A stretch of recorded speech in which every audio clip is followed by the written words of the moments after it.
आज आपण करणार आहोत पोळीचा पिझ्झा।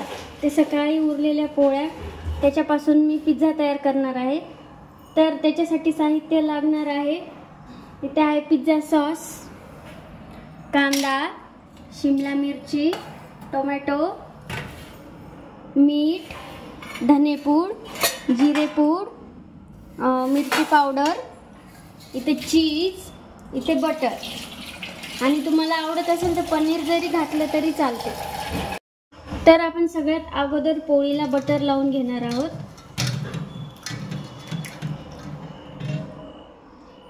सगळीकडून बटर लावून घ्यायचं आणि बटर लावणं झाल्यावर आपण लावणार आहेत त्यावर पिझ्झा सॉस।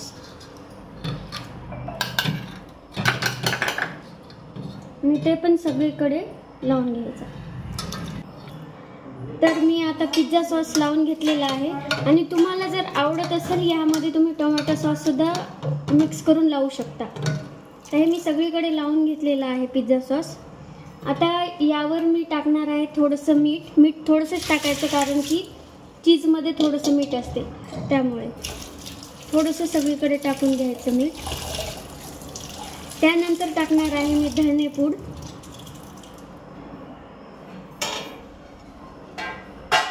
त्यानंतर टाकणार आहे जिरेपूड आणि थोडंसं मिरची पावडर। तुम्हाला जसं तिखट पाहिजे तसं तुम्ही टाकू शकता।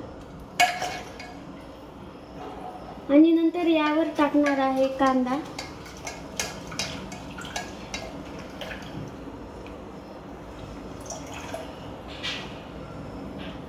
त्यानंतर टाकणार आहे टोमॅटो,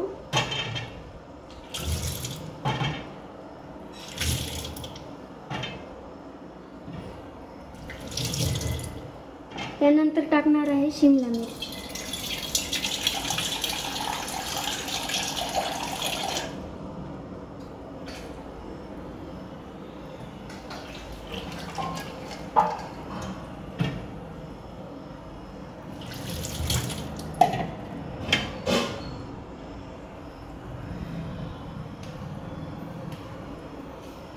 आणि त्यानंतर यावर चीज किसून टाकायचं।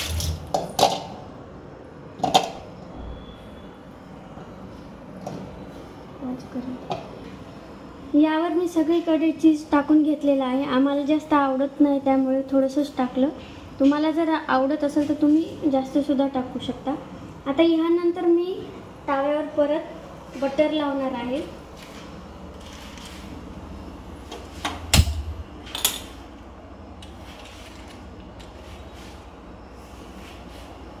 बटर सगळीकडे लावून घ्यायचे।